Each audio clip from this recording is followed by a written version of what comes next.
Alors on va faire les ta'amim de la paracha.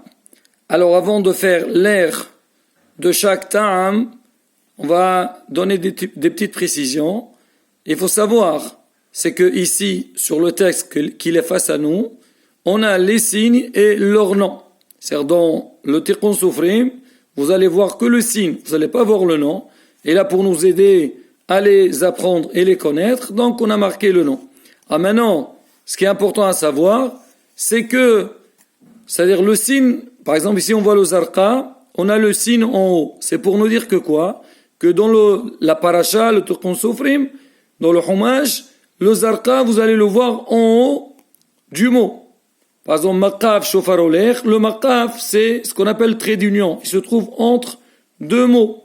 Shofar oler, il est en bas du mot. Serolta, c'est en haut.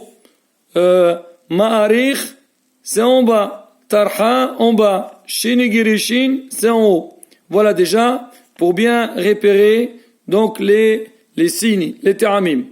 Alors, on va faire maintenant la lecture des airs. Et après, on va faire quelques explications sur chaque ta'am. Alors, on commence. Zarqa maqaf shofar olech serolta pazer gadol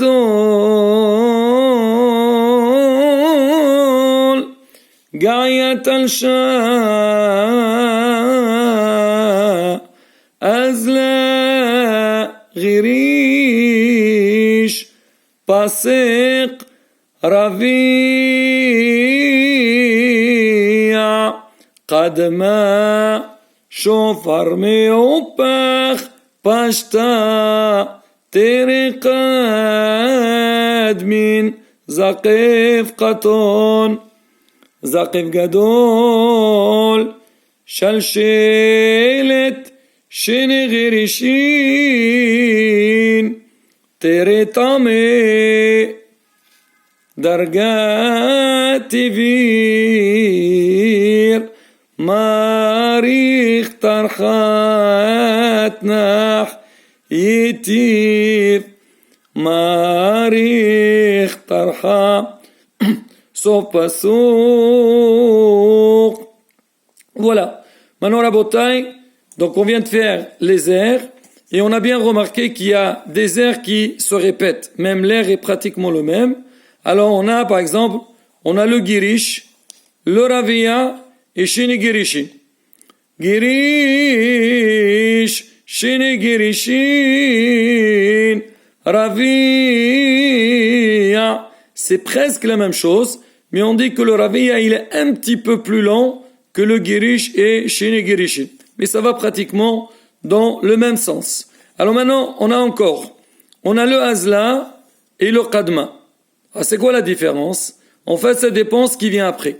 Si on a un girish qui vient après, donc ça s'appelle azla. Et s'il n'y a pas de girish après, ça s'appelle qadma. Azla, qadma, donc c'est différent. Azla comme si il va prendre le girish après lui. Après on a le qadma et pashta, on dirait que c'est la même chose, mais en fait non, c'est pas pareil. Comme vous le voyez bien, pashta, l'air, donc le signe, il est sur la fin, sur la dernière lettre, alors que qadma, il n'est pas sur la dernière lettre. Donc quand il est avant, c'est qadma. Quand il est sur la dernière lettre, il s'appelle pashta. C'est qadma. Ça c'est quand il est avant. Quand c'est la fin, pashta. C'est différent. Maintenant, on a aussi ma'arikh tarha. Ici, ma'arikh tarha. Ici, ma'arikh tarha. C'est quoi la différence? C'est que quand il est à la fin, juste avant le saut pasouk, on fait ma'arikh tarha. Maintenant, s'il est au début ou au milieu du pasouk, on dit ma'arikh tarha.